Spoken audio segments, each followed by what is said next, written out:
que eles vão assistir a aula gravada depois. Sejam todos bem-vindos ao nosso segundo encontro de redação técnica, gente. Boa noite, Milena. Vi que você escreveu.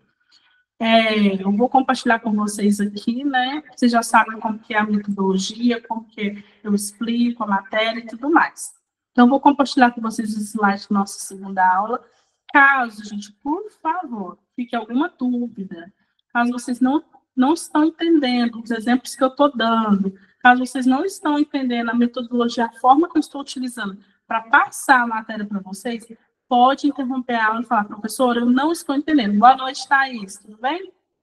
Eu não estou entendendo, professor. Tem como você explicar? Eu não consegui assimilar, não consegui compreender. Por quê, gente? Eu estou aqui, essa é a minha função. Eu vim trazer um conteúdo para vocês e comunicar, transmitir esse conteúdo para vocês. Não adianta eu só passar o conteúdo e eu pensar que vocês estão entendendo, compreendendo, sendo que, na real, vocês só estão ouvindo e não estão entendendo nada. Então, óbvio, eu tenho a consciência que o que acontece? E quando a gente está passando por um processo de comunicação, eu não vou conseguir fixar todo esse conteúdo em vocês. Mas que seja aí um pouco daquilo que eu vim transmitir, vocês entenderem, eu já estou satisfeita, ok? Vou compartilhar com vocês aqui a tela, só um momento.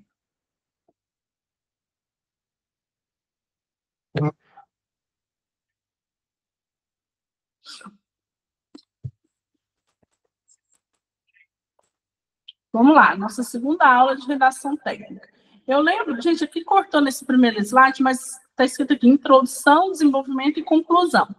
Eu lembro que na nossa primeira aula, o que eu falei na nossa primeira aula? Eu falei para vocês sobre a redação, falei para vocês sobre a importância da leitura. Lembra que eu ressaltei muito? Caso você está assistindo essa aula aqui agora hoje e não assistiu a nossa primeira aula, é preciso que vocês assistam a ela. Por quê? Porque os nossos encontros, eles são uma sequência. O encontro 1 o encontro 2 é sequência do encontro 1, e assim por diante. Então, eu preciso que vocês assistam, por quê? Para vocês terem uma compreensão. Então, na aula número 1, eu falei para vocês sobre a redação, eu lembro que eu falei para vocês sobre a importância da leitura, eu ressaltei muito, principalmente nessa disciplina, nesse conteúdo de redação técnica, eu ressalto muito, eu reforço bastante a questão da importância da leitura. Por quê? Só consegue escrever bem e comunicar-se bem quem cria o hábito da leitura. Eu lembro que eu falei para vocês que, infelizmente, aqui no Brasil, culturalmente, nós não somos incentivados desde pequeno, da primeira infância, a ler. Porém, o que acontece? É preciso, mesmo que lá na nossa infância a gente não foi incentivado, porventura, seja na escola onde a gente estudava, seja através do nosso âmbito familiar, mas é importante que agora, porque agora nós somos adultos. Então, se você está aqui almejando uma progressão de carreira, almejando uma melhoria, porque se você está estudando é porque você quer ter uma melhoria. Então, é preciso que você crie esse hábito a partir de hoje, a partir de agora, de ler. Por quê? Quando você lê, você consegue se comunicar. Quando você consegue se comunicar, você consegue se vender, você consegue entregar suas habilidades com clareza, suas competências com clareza, e automaticamente você vai ser remunerado por isso, monetizado por isso. Ok? Lembra que eu falei para vocês lá na nossa primeira aula sobre a introdução, sobre o desenvolvimento, sobre a conclusão? Eu lembro que também tem lá no nosso slide da primeira aula, eu falei sobre a importância da gente desenvolver essa leitura. Cada um tem lá um tema específico que gosta, um assunto específico. Alguns gostam de romance, outros gostam de drama, outros gostam de suspense, ou outros gostam da área a qual ele está estudando, a área que você está estudando, outros gostam da área que trabalha, mas é preciso que você leia, é preciso que você crie esse hábito de ler. Por quê? Porque você precisa ampliar o seu vocabulário. Lá no local de trabalho, se você está participando de uma CEPAT, uma DDS, DDCIG, ou se você está participando, tem que redigir um relatório. Porque o intuito da redação técnica, o que é? Ensinar vocês a redigir um relatório. Porque é inadmissível um técnico, seja de qual área que for um profissional técnico, não saber redigir um relatório. Seja um prontuário, quem é da área de enfermagem, um relatório, como todas as áreas exigem. Então, o intuito meu aqui, o meu compromisso, é fazer com que vocês saiam daqui. Na nossa terceira aula, a gente vai funilar e aprender a fazer esse relatório, que vocês entendam, compreendam e saibam relatar. Eu vou fazer minha parte, mas eu preciso que vocês façam a de vocês. Porque eu venho, passo o conteúdo, eu explico da melhor maneira que eu acredito que está dando para compreender, mas vocês têm que ter um compromisso, ok? Porque não tem como, gente. Mais uma vez eu vou ressaltar. É inadmissível um técnico de enfermagem, um técnico, seja qual área que for, enfermagem, química, água, ou seja, a área que for, é inadmissível ele não saber fazer um relatório, ok? E para você saber um relatório, você tem que ampliar o seu campo de conhecimento.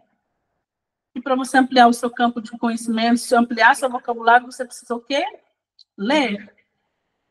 Para criar uma armazenagem. Para quando for necessário, relatar alguma coisa, buscar aquelas palavras. Então, vamos lá. A introdução. Eu sei que eu já falei lá na aula passada, mas eu iniciei aqui para falar sobre ele, só para a gente dar uma pincelada. O que é a introdução? A introdução, gente, nada mais é, o próprio nome fala, introduzir. Eu vou introduzir sobre um determinado assunto. Supondo que eu vou fazer um relatório, gente, redação, lá no ensino médio, a gente fazia uma redação, seja dissertativa, narrativa, informativa, lembra da nossa aula passada que eu informei? Mas o relatório, ele é uma redação. O prontuário, ele é uma redação. É um texto. Ok? Então, se você está lá no seu local de trabalho, você tem que relatar. Você entrou no serviço às 7 da manhã e vai sair às 7 da noite. Então, você pegou esse turno, esse período do turno.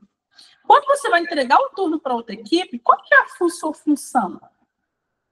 É você relatar todos os acontecimentos, aquilo que aconteceu, que é ponderado, aquilo que é necessário dentro do período que você esteve na empresa, na organização. Para quê que eu tenho que relatar? Porque eu estou passando o cargo, eu estou passando a empresa, o processo, a área da empresa, para as mãos de outra equipe, que vai entrar agora às 7 da noite, que entrou às 7 da noite, sai amanhã às 7 horas da manhã. Então, para quê? Qual é a importância desse relatório? Por que tem que ser um relatório claro? Por que tem que ser algo minucioso? Por que tem que ser algo que consiga fazer uma introdução? Vamos lá, eu gosto muito de citar um exemplo de uma equipe médica. Uma equipe médica, imagina que tem uma pessoa, né, na UTI, um estado grave, sofreu um acidente. E aí o que acontece? Aí tem uma junta médica, aí tem lá seu cardiologista, tem o neurologista, tem o clínico geral, tem a equipe de enfermagem, tem a nutricionista, tem assistente social, tem toda uma equipe multidisciplinar, fisioterapeuta, tem toda uma equipe multidisciplinar cuidando daquele paciente. Vocês concordam?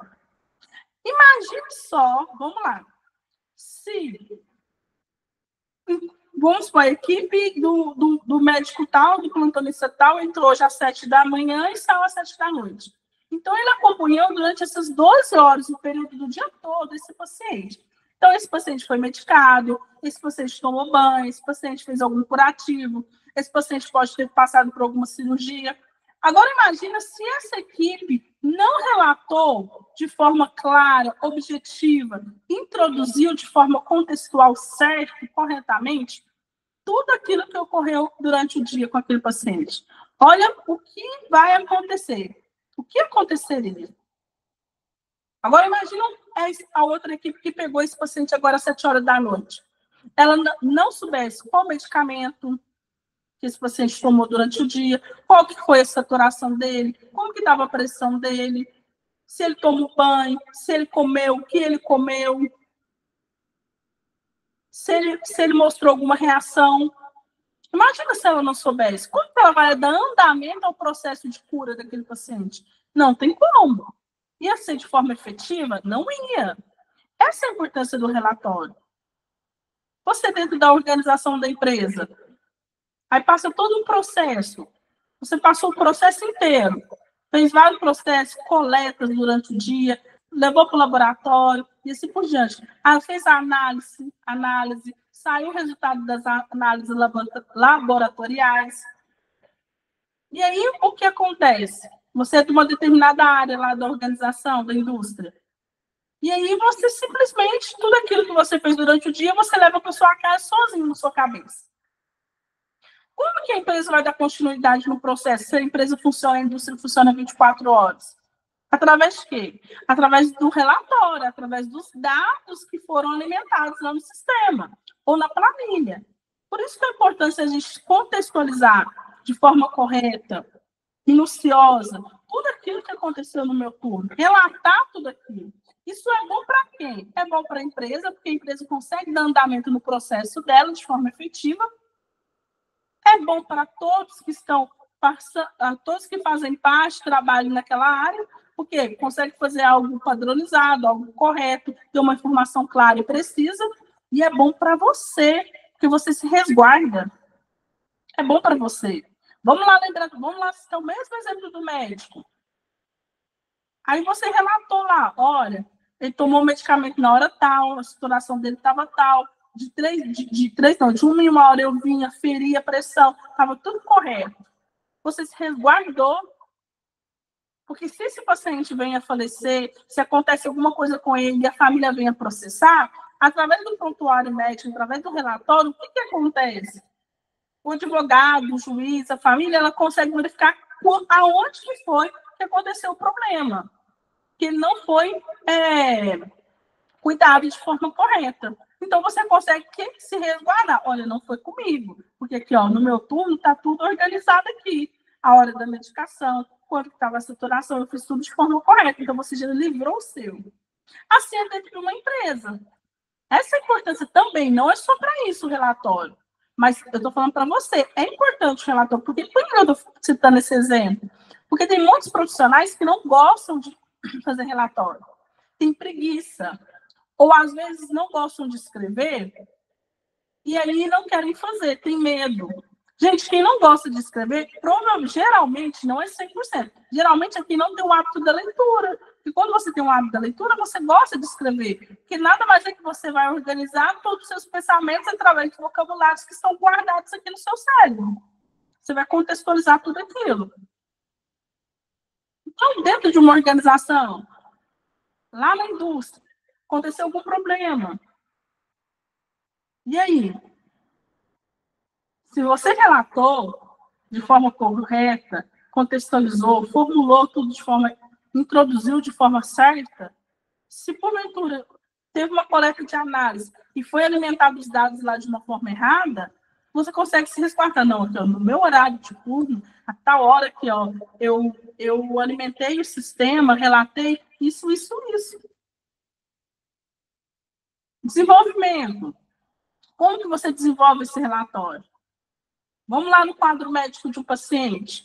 O paciente sofreu um acidente, está em estado grave, aí ele passa por todo o procedimento, tem toda uma equipe multidisciplinar. É preciso desenvolver o relatório. Por quê? A fala,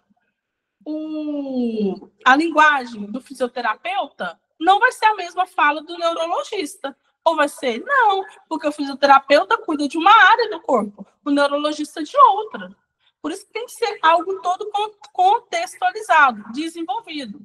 A fala do cardiologista, a linguagem do cardiologista, o relatar do cardiologista não é o mesmo da assistente social. Por quê? Porque a tarefa da assistente social é dar um assistencialismo para a família, para o paciente. Então, não é a mesma tarefa do cardiologista.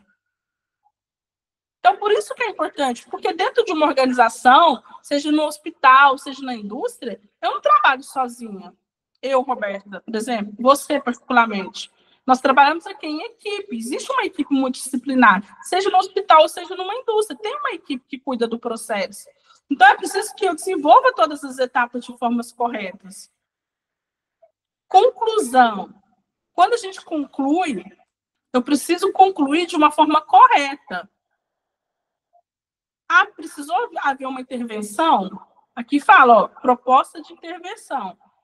Lá no paciente, no hospital, olha, durante o dia precisou ter uma intervenção porque, sei lá, a pressão dele subiu, ele deu uma parada.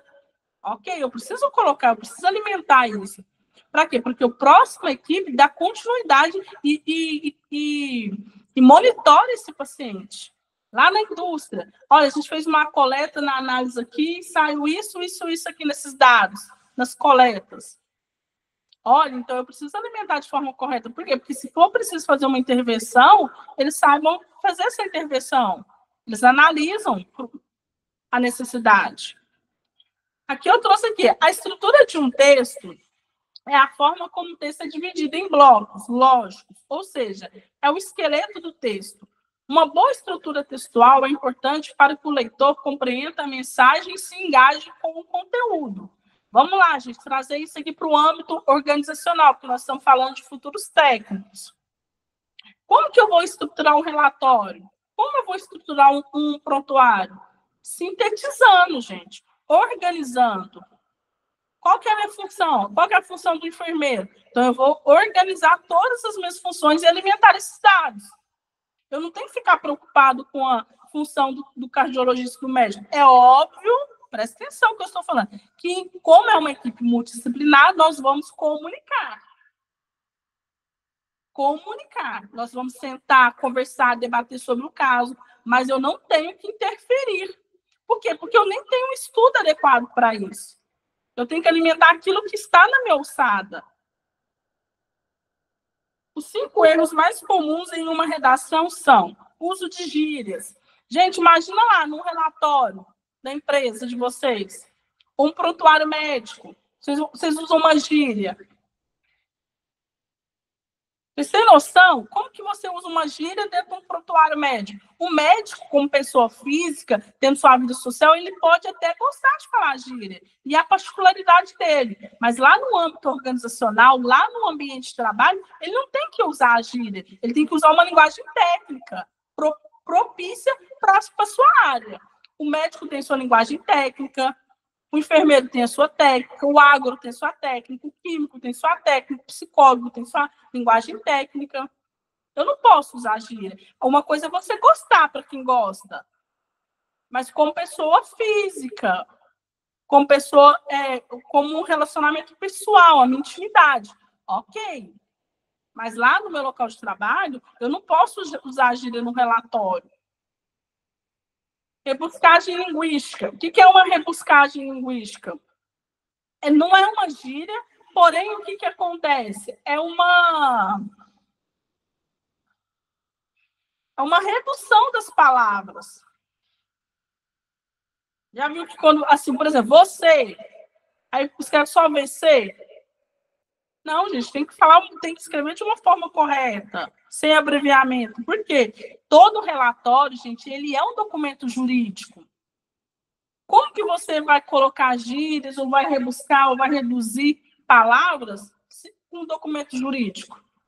Pega aí um relatório de um advogado, pega uma tese de defesa de um advogado. Você não vai encontrar gíria, a não ser, presta atenção, que o advogado relatou uma fala do réu ou do seu cliente. Aí é diferente, ele está relatando o que o cliente falou. Beleza. Mas se for, ele está contextualizando algo, uma defesa dele, ele não pode usar. Ele não pode usar abreviamento. Por quê? Porque é um documento jurídico. O prontuário de um paciente é um documento jurídico. Se um paciente falece, e aí a família acha que pode ter sido negligência médica, e ela entra no processo, o que o juiz vai fazer? Vai solicitar o prontuário, a primeira coisa. E aí, imagina se nesse prontuário tem gírias, tem rebuscagem. Assim é na organização na indústria. Uso inadequado de conjunções, essa não tem necessidade de eu aprofundar, porque a gente está falando de curso técnico. Períodos longos e generalizações. O que é períodos longos e generalizações? Ser objetivo. Ser claro e objetivo, para que todos compreendam. Porque a gente lembra, mais uma vez reforçando, um relatório, ele não está relatando um acontecimento. Então, lembra lá do paciente que eu citei o exemplo? A gente relatou o acontecimento de todo dia com aquele paciente. Eu preciso ser claro para que todos compreendam. Eu não posso escrever uma coisa que só eu compreendo, porque não existe uma equipe multidisciplinar, não existe outra equipe que vai dar continuidade no tratamento daquele meu paciente. E agora, imagine se eu alimento dados que só eu me entendo. Assim é na indústria, lá na empresa. Eu fiz as análises dos dados, fiz as coletas, fui lá na mina, fiz a coleta. Aí eu pego, vou relatar o acontecimento só de forma que eu entendi. Mas eu carrego a empresa nas costas, não tem toda uma equipe que depois vai dar continuidade nesse trabalho? Não tem outra equipe que vai vir no próximo turno? Conheço os 5 erros mais cometidos nas redações de concursos e vestibulares. Os modos de organização do texto e do discurso podem ser variados, mas alguns dos mais comuns são narração. Um dos modos de organização discursiva que pode ser estruturado em apresentação, desenvolvimento, clímax e desfecho. Gente, essa narração, lembra que eu citei o exemplo lá da primeira aula? Lembra que eu dei um exemplo para vocês? Eu não sei se nessa turma eu dei esse exemplo, mas provavelmente eu dei, do narrador de futebol. Lembra que os pais da gente assistiam um jogo, ouvindo no radinho? O que o narrador fazia? Ele colocava emoções, porque só ele estava presente lá no estádio, nós não estávamos. Então, ele tinha que narrar detalhadamente tudo que estava acontecendo, para que os ouvintes sentissem parte. Assim é você lá no local de trabalho. Se você vai narrar algo, um relatório, e teve um acontecimento, imagina, sei lá, você é da equipe de segurança, ou tem uma equipe de segurança e tem uma explosão lá no laboratório. Você precisa narrar de forma correta os acontecimentos. Você não pode omitir. Porque se você omite alguma coisa, fato, você está sendo cúmplice. Você está omitindo informações. Imagina lá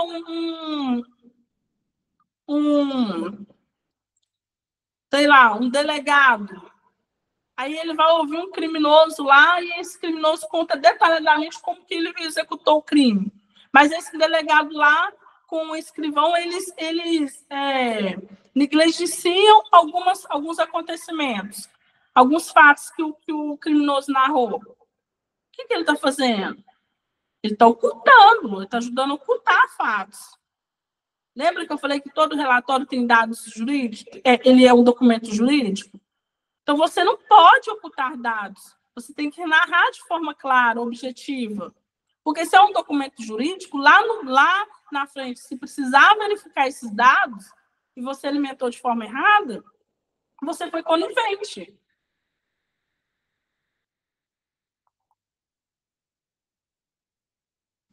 Descrição. Um dos modos de organização discursiva é descrever passo a passo. Eu descrevo algo, eu descrevo um acontecimento. Eu descrevo como está o paciente, quais são as reações do paciente. Teve reações, não teve? Como está a pupila dele? Qual que é a cor dele? Como que está a cor dele? Como que está a urina dele? Eu vou descrever esses fatos. Lá na indústria, eu vou descrever como que anda o processo.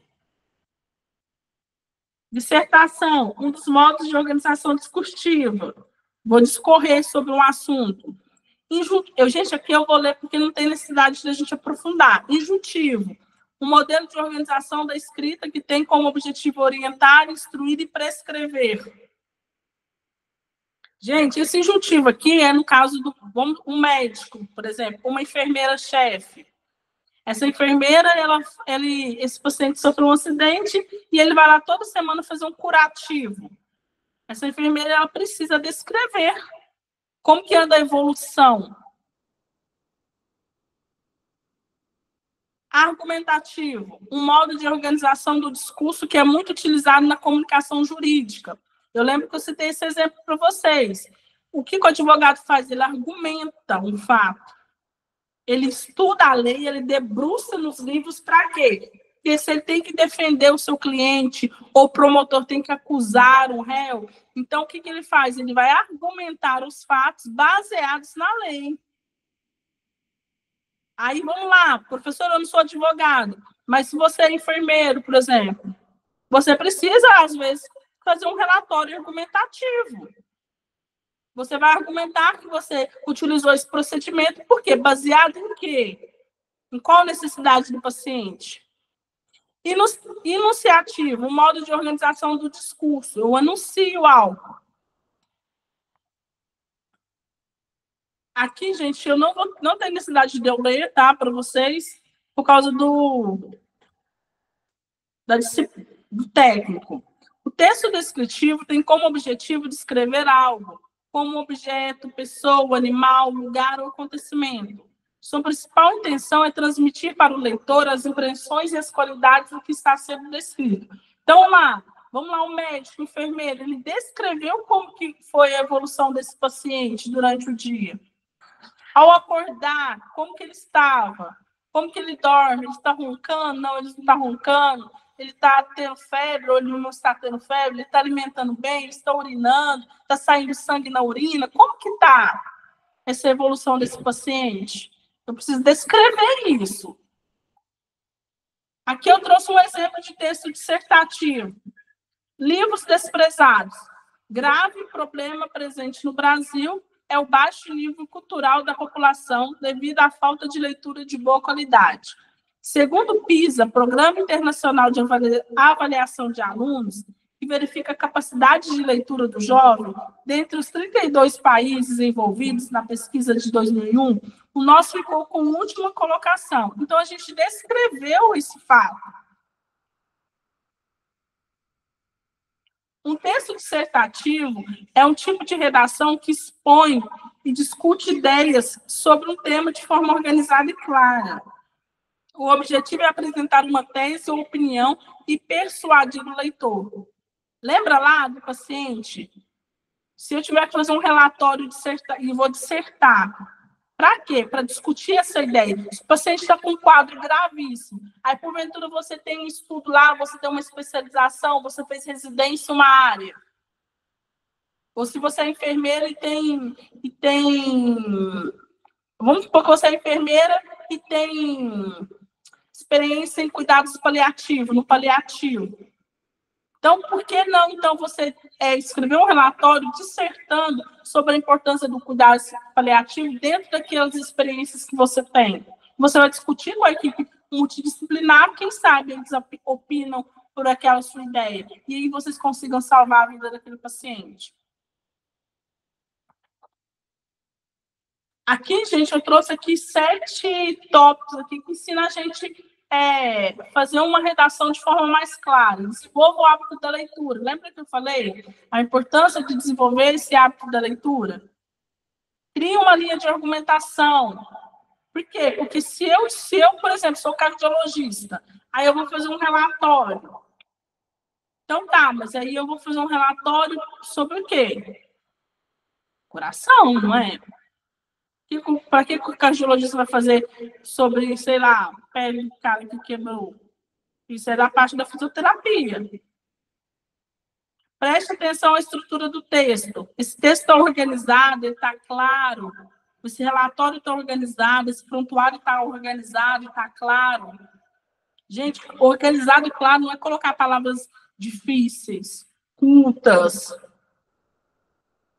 É usar uma linguagem que todos compreendam. Por quê? Porque várias pessoas, existe uma equipe que vai trabalhar com aquele processo, com aquele paciente. Utilize informações confiáveis. Por exemplo, no caso que eu citei do cuidados paliativos. Se você é uma enfermeira que tem experiência em cuidados paliativos, e você viu que você pode ajudar aquele paciente a ter uma condições melhor, propor ele uma condições melhor, então eu preciso embasar isso. Não fuja do tema. O que é não fugir do tema? Se o problema é esse, então discuta isso. Pratique bastante. Quanto mais você vai praticando, você vai ficando melhor. Tem uma frase que eu gosto muito: se treinar, fica bom. Se você treinar, você fica bom. Ah, professora, eu não gosto de escrever, porque você não treina. Escreve uma vez, escreve 2, escreve 10, 20, até você ficar bom. Crie o hábito da leitura. Alimente. Utilize técnicas para a produção de textos argumentativos. Linguagem técnica. Pertence apenas a uma profissão. Cada profissão tem o seu linguajar. Os pedreiros têm a sua linguagem, Os médicos têm sua linguagem, as manicures, os técnicos informáticos, os psicólogos, e assim por diante. Os agrônomos, os químicos. Porque existe uma linguagem técnica. Se você chega no médico e fala assim, eu estou com dor de cabeça, para você é dor de cabeça, para o médico é já outra linguagem. Porque é uma linguagem específica. A advocacia não tem sua linguagem técnica, o jurídico não tem sua linguagem técnica. Às vezes você vai ler um relatório lá, você não entende nada do que está falando. Por quê? Porque ele utilizou sua linguagem técnica. Linguagem técnica é um conjunto de termos e expressões específicos de uma determinada área de conhecimento ou profissão. É utilizado por profissionais de um campo para se comunicarem de uma forma mais precisa e eficiente. Então, essa linguagem, quando o advogado ele vai criar uma tese lá, argumentativa para defender, ou o promotor vai criar uma tese para acusar um réu, eles usam uma linguagem técnica para que todos os envolvidos, lembra que tem uma equipe? Para que toda a equipe compreenda. Quem que é a equipe? São os advogados, são os promotores, é o juiz, são essa é a equipe. Então, a linguagem é deles. Resenha crítica. Uma resenha crítica é um texto que analisa e apresenta uma obra como um livro, artigo, filme, série, documentário, exposição de artes, peça teatral, apresentação de dança ou show. O objetivo da resenha crítica é persuadir o leitor a consumir ou não a obra. E para isso, o leitor faz uso de argumentos e informações para defender seu ponto de vista. Gente, um exemplo aqui de resenha crítica é os trailers de filmes. É o prefácio de um livro. Se você vai comprar um livro, lá, você foi na livraria e vai comprar um livro, ou você tá comprando pela Amazon um livro, por exemplo. Eu compro muito pela Amazon. A Amazon me disponibilizou o livro inteiro? Eu acho que não. O intuito não é vender? O que eles disponibilizam? Um prefácio, para que eu leia e me sinta o desejo de aprofundar naquela obra por inteiro. É um trailer. Quando você está lá no cinema, aí você está assistindo um filme, aí de repente, ou antes do filme começar, ou depois, geralmente é antes, passa um trailer de um outro lançamento, que vai lançar em abril. Por exemplo, vai lançar em abril a 5ª temporada do The Chosen. Eu amo. Aí já passou alguns trailers. Qual que é a função daquele trailer? Despertar na pessoa que está vendo o desejo de aprofundar e ver aquela temporada por completo. Ok? Agora a gente vai falar sobre atas. Atas são documentos de valor jurídico que consistem no resumo fiel dos acontecimentos e das decisões de assembleias, reuniões ou sessões, realizados por comissões, congregações, conselhos ou outras instituições semelhantes, conforme a pauta ou a ordem do dia previamente anunciada. Gente, uma ata, vamos lá. Professor, o que é uma ata? Vou dar um exemplo aqui para vocês. Se tem uma indústria, aí o que acontece? Essa indústria ela fornece... Só um momento, gente. Aí essa indústria, por exemplo, ela chama os seus funcionários junto com o sindicato para debater qual vai ser o valor, o percentual de PR, que é a participação de lucro do ano seguinte. E eles vão discutir para entrar num acordo. Aí, nessa reunião, tem um presidente. Quem que é o presidente? É aquele que vai redigir a ata. Ele vai colocar o local, ele vai colocar... Não, primeiro ele vai colocar, supondo que vai ser Araxá. Araxá, 11 de março de 2025, a hora que começou essa reunião, aonde foi essa reunião, o local. E depois, aí ele vai colocar qual é o motivo dessa reunião, para quê? Lembra que eu falei que a gente tem que contextualizar, colocar as teses? Essa reunião está acontecendo para discutir o quê? Qual que é a função dessa reunião? Porque não adianta marcar uma reunião, uma assembleia, sem saber o motivo da discussão, da causa. É para discutir a participação do lucro do ano de 2025, de 26, ok. Não, é para discutir o aumento do vale alimentação, ok. É para discutir as horas extras, ok. Tem que ter um motivo. Essa reunião está acontecendo para resolver o quê? Lembra lá no início que eu falei que toda redação, quando você introduz na conclusão, ela tem que você está resolvendo um problema? Assim é uma ata. Numa ata, quando você tem uma reunião na assembleia, ou na empresa, seja onde que for, nas congregações, nos conselhos, como falou aqui, ele está fazendo aquela reunião para quê? Para resolver um problema, para discutir um problema e resolver ele. Então, eu tenho que colocar essa reunião para qual é o motivo? E depois, o que eu coloco? Quem são os participantes? Quem está participando dessa reunião? Se é uma reunião pequena, vamos supor, de 10 pessoas, você já pode colocar, olha, o fulano de tal, que é o gerente da empresa, o ciclano, que é o supervisor, o beltrano, que é o assistente social, você vai colocando os cargos. E eles assinam. Por quê? Porque lembra que ela tem que ter um valor jurídico? Precisa assinar para comprovar que aquelas pessoas, os funcionários, estão cientes daquilo que foi discutido e cientes daquilo que foi resolvido, e ponderado e pontuado naquela reunião. Porque você levantou um problema, mas depois você tem que falar, foi resolvido? Chegaram num acordo ou não chegaram? Grandes indústrias, por exemplo, como ela não sabe quem vai participar da reunião, ela faz lá o chamado na intranet, no mural da empresa, e aí vai quem quer. Aí o que ela faz? Ela pega um livro de ato e lá no finalzinho, no finalzinho não, no finalzinho, no início, tem uma mesinha lá, uma secretária, e ela uma mocinha, e você assina lá o seu nome. Porque não tem um valor jurídico? Para comprovar, olha, o fulano de tal, ele está ciente que o que a gente debateu nessa reunião e o que a gente definiu. Se você vai com uma reunião no seu filho, por exemplo, aí o que acontece? Lá, a professora geralmente não coloca lá, ela fala que lá é uma ata, ela vai contextualizar o que foi discutido, quais são as informações que passaram, se a criança, que hora que é a hora da entrada, se pode levar brinquedo, ou se, alguma coisa, ou se pode ir com uniforme, o digital, ela coloca pontuar tudo aquilo lá que precisa ser passado para os pais. E depois ela coloca os tópicos e depois tem as linhas lá para a gente assinar. Geralmente não tem lá, vamos supor, o nome do aluno, embaixo o pai assina. Por que lá tem um valor jurídico, vocês sabiam? Que lá é uma ata. Por que tem um valor jurídico? Porque, porventura, aconteceu alguma coisa, aí você fala assim, olha, eu não sabia disso. Não, se tem um valor jurídico, se é um caso extremo, o advogado vem assim, ó, mas tem sua assinatura aqui, ó, no dia tal, você estava presente na reunião, foi passado todas essas informações e você assinou que você estava ciente.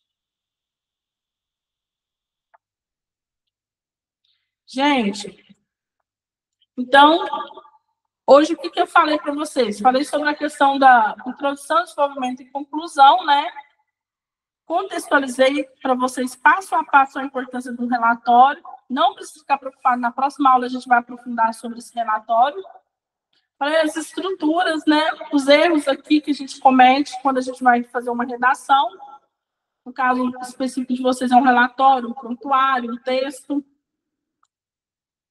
Dei um exemplo de um texto dissertativo aqui para vocês. Passei sobre as linguagens técnicas, que eu dei o exemplo do ambiente jurídico, né? E cada ambiente ele tem sua linguagem própria, propícia para o seu ambiente, para a sua área específica.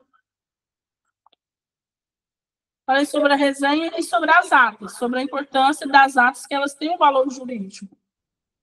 Ai, lembra lá da PL que eu falei? Aí vai com um grupo de funcionários e fala assim, olha, a gente vai entrar em greve porque a gente não está satisfeito com esse vale alimentação.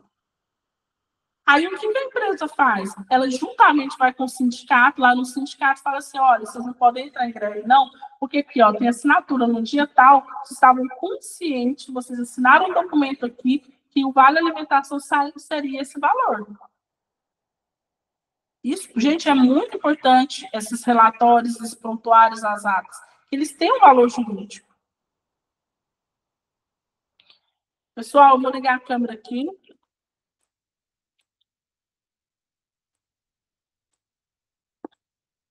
Pessoal, deu para entender o conteúdo?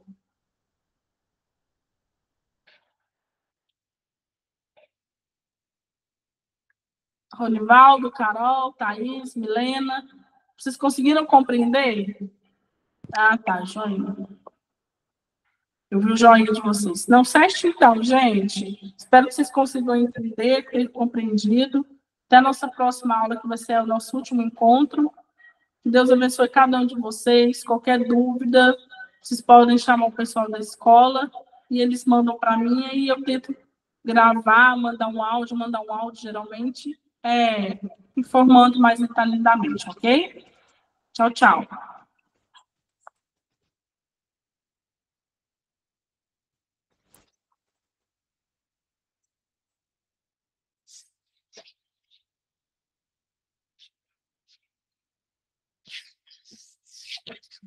Pelo visto, acabou.